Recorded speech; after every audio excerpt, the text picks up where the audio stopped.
What is up, everybody? Happy or Merry Christmas, Happy Holidays. We are coming to you right before noon on Monday morning, and going to go through the NBA card, going to go through the NFL 2 games today, and talk about Better Edge competition going on and things like that.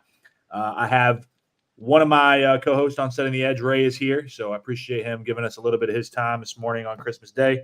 We're going to jump right through this card today. So there's lots of good stuff to bet on. Hopefully everybody's spending time with their family, but it's always good to have a little action in your pocket while you're watching it on TV. You can do that by going to Better Edge. We have competitions going on, lots of stuff going on today on Better Edge. It's always open for you. NFL games are there, props are there, NBA is there.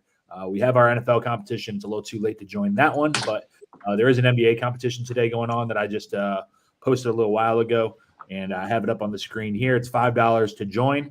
You make 7 picks, and there are the NBA spreads as well as some props from each game. I believe 5 from each game. You need to make 7 picks, so you don't have to get in for the first game starting here at noon, but there's games all day long, so you can jump in on those. We're going to go through each game, just kind of share our ideas, thoughts, what we're playing, what we've already put down, and we'll go from there. So we'll start with the first game, which is tipping off here in about 10 minutes. Knicks Bucks, they played the other day. The Bucks kind of throttled them a little bit, which is interesting to play a Christmas Day game also 2 days before. But do you have anything on that game, Ray? No, I'm kind of with you. I think it's weird that they're doing this back to back. I understand the schedules thing. But I mean, if somebody made me pick on this, I would just take the I would take the under on the 242. I think that actually the Knicks will try to play a little bit more defense and try to not get boat raced out of the building. And every time I see these super high numbers, these 242s and above, I always get skeptical of them. So I would take the under on this game if I had to pick anything. Yeah, the game the other day was high scoring, and obviously the Bucks don't play a lot of defense. The Knicks do play defense, but they're without Mitchell Robinson. And one of the plays I have in the competition is Brunson over 27.5. I had it on Saturday. I think it was over 24.5. He hit that like in the first half or very early in the third quarter. Just because the Bucks don't play any defense and Jalen Brunson is good. I do like that under though, because I just feel like you said, there's so many things that can go wrong. You have one cold stretch from both teams. You don't shoot the ball well from the outside, and it's just hard to get to that number, even if you don't play any defense. The only other thing is Beasley. Hopefully Becky Hammond is at home. That way Brunson ain't gonna hoop out.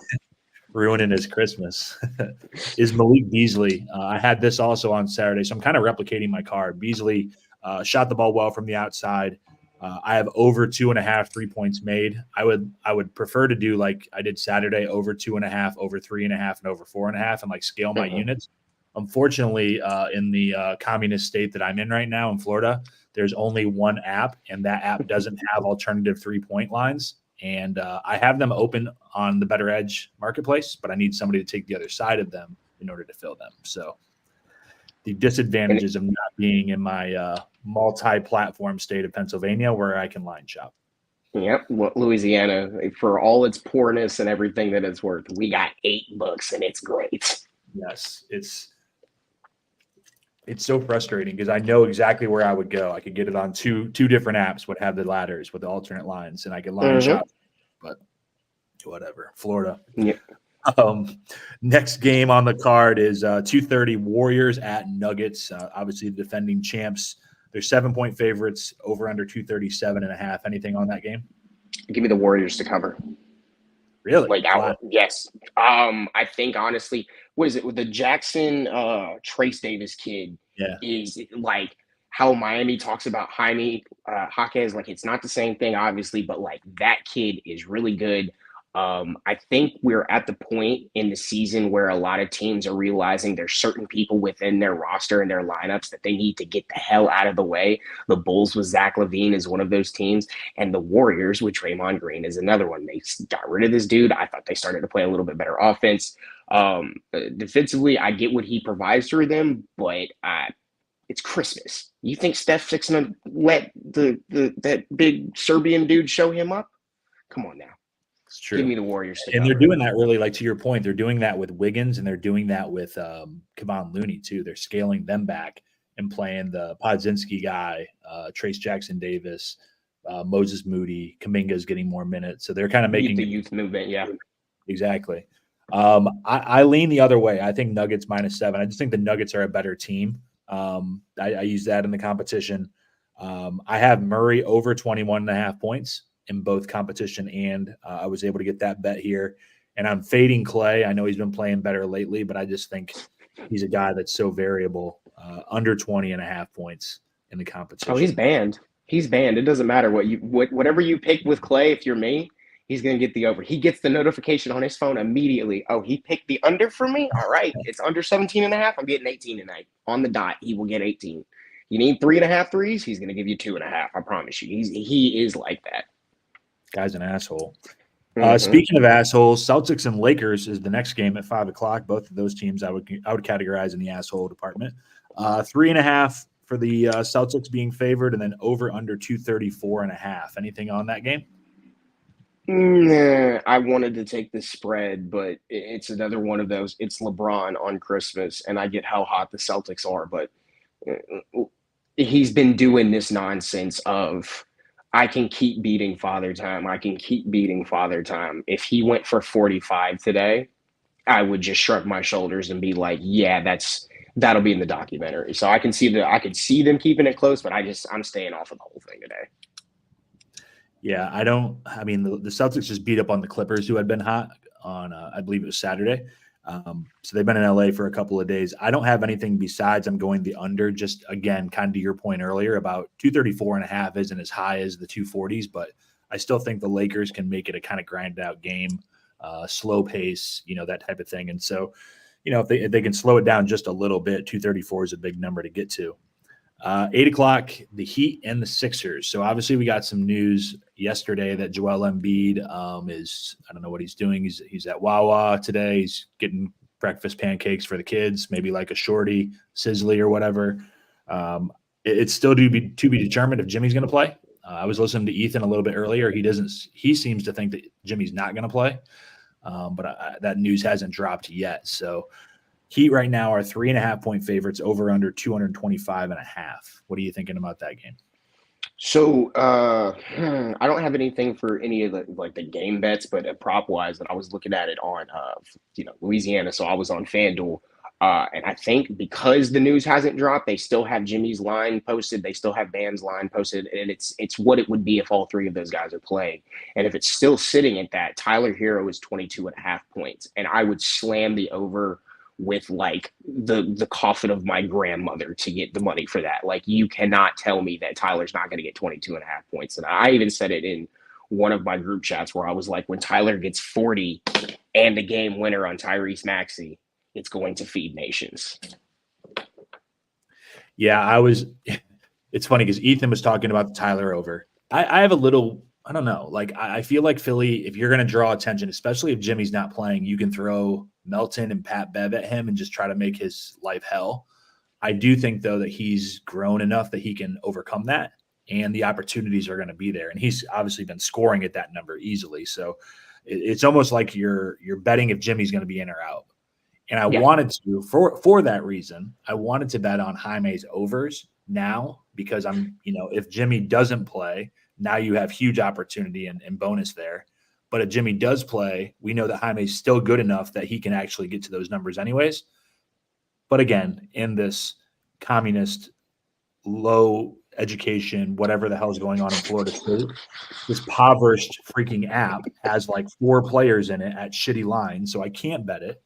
And we won't even name their name. But if you know anything about Florida betting, it's the only really legal book besides Bettor Edge. But So I would like to bet that if I was in Pennsylvania right now. But at least I'm warm, I guess. That's the one bonus. Yeah, I was gonna say it's like 65 degrees right now, or it's at least warming up for the day. So I see Matt's in the chat. Matt also a very successful, profitable bettor. He also has Tyler over 22.5. So I'm gonna need to jump on that. A lot of people are on that.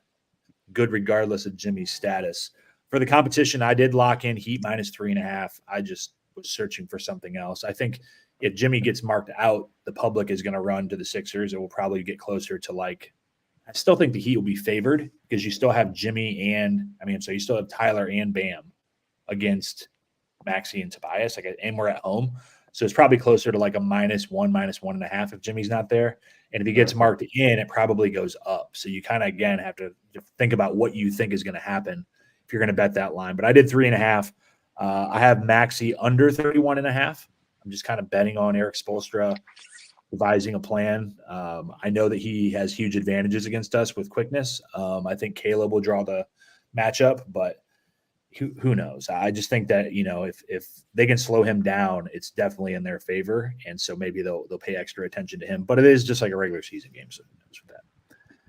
All right. Last game of the day, last game of the night is Mavericks Suns. Suns are 4.5-point favorites, over under 237.5. If you're still awake at this point in time, what are you betting on? Luka's playing in this game, isn't he?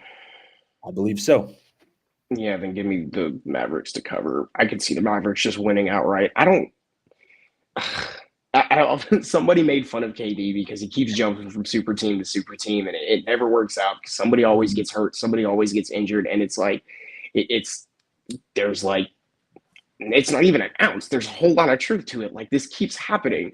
So until they get Bradley Beal back, like, I just don't trust the Suns for anything. I can trust them. I can trust Booker to score 30, and I can trust KD to score 30. That's it. Like, after that, until Beal comes back, I think I would be fine fading this team almost every, like, I think the Pistons and the Trailblazers, and even then, like, I think the Trailblazers covered a couple weeks ago against them. So, like, yeah, as long as it's not the Pistons, I'm probably going to fade the Suns.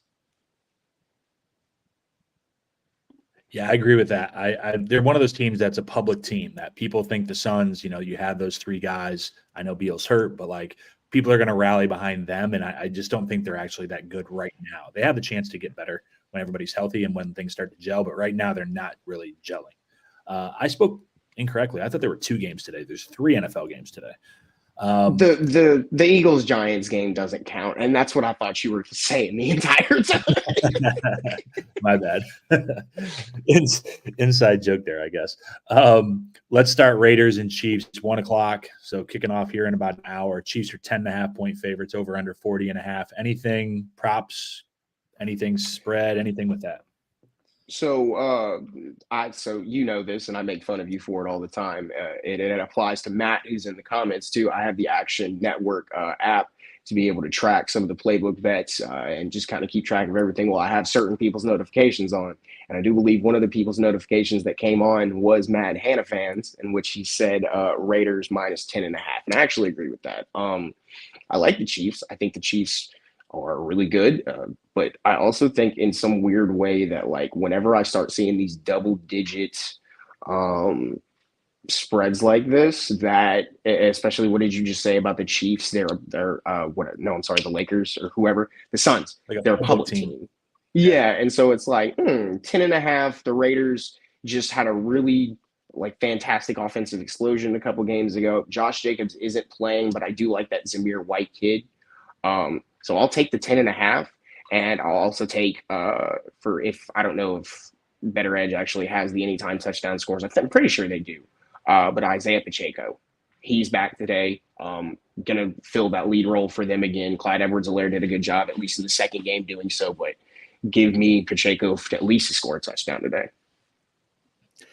Yeah, I don't have anything on the game. I'm actually very disappointed. My fantasy team in the semifinals, I have Zamir White. I couldn't hang, and wait to see this morning if Josh Jacobs was going to wake up and play. So I didn't play him. He's on my bench, and now he's going to get the start. The Raiders like to run the ball. That's what they want to do. Like you mentioned with Pacheco back, I think the Chiefs will try to pound the ball, even though they have Mahomes. I think in a division game, I think I would lean Raiders also, especially at 10.5, where you're getting kind of that semi-key number of 10 with the hook on top of it. They keep it close. I like that. I don't think that the Raiders win this outright, but I think that they keep it close enough to cover that spread. Another division game, 4:30, Giants at Eagles, 14-point spread, over under 43. What are you leaning here? I know the Eagles are obviously 2-touchdown favorites, but it's a good time for a nap by the look on your face.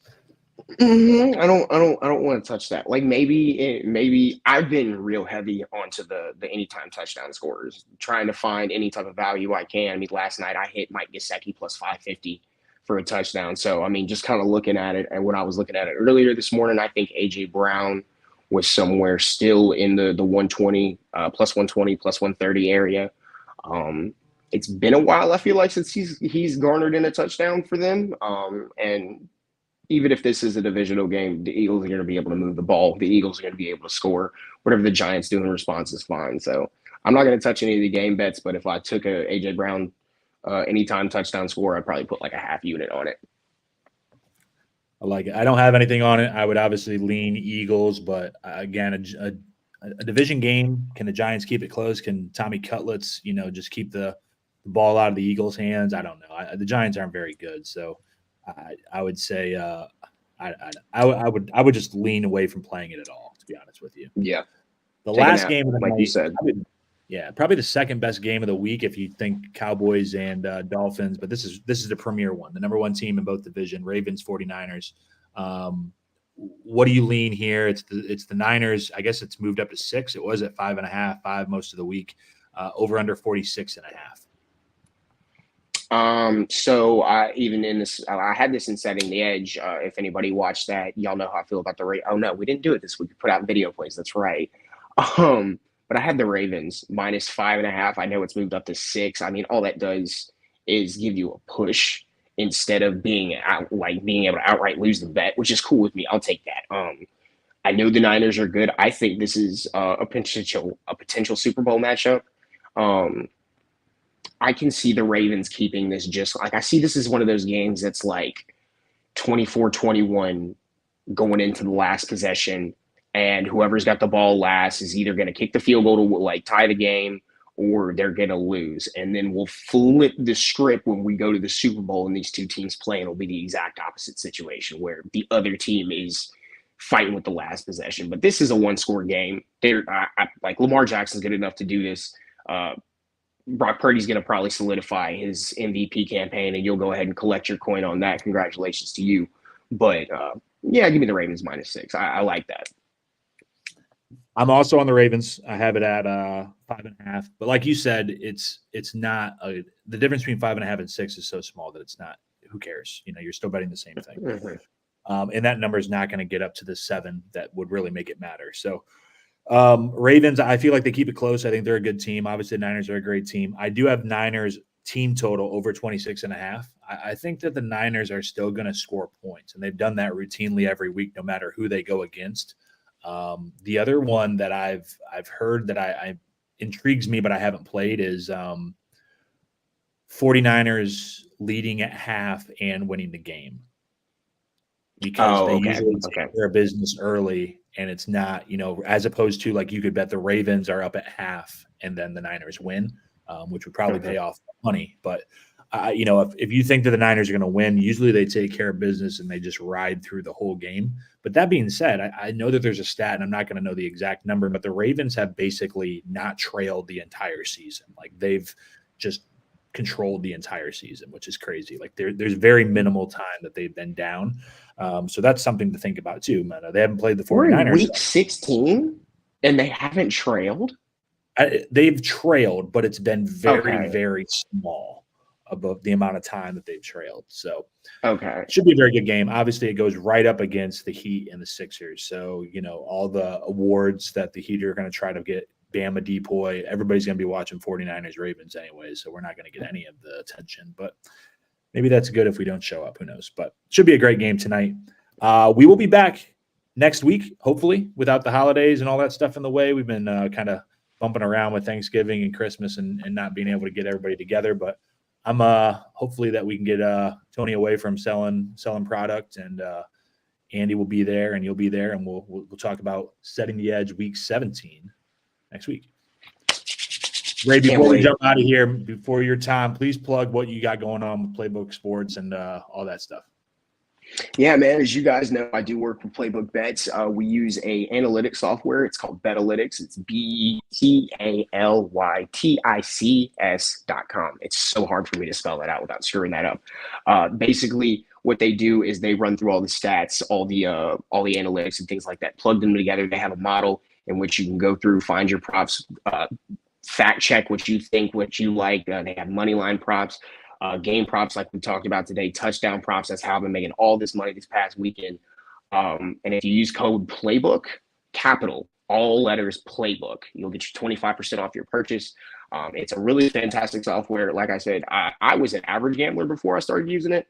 And now they have me basically running the account and making people money. So it's really cool. We really appreciate the guys over at Betalytics allowing us to use it. And we hope it works out for you guys too. For sure. Check that out. Make sure you're following everybody here. Make sure you're following 5 Reasons Sports. We're going to have you covered all day long. I will be at the game later. Ethan will be there. Brady, Alex, everybody will be, we got the whole thing going on, even though it's Christmas Day. So thanks, Ray, for coming in. Merry Christmas. Happy holidays to everybody. And we'll see you later this week. Yes, sir. Merry Christmas.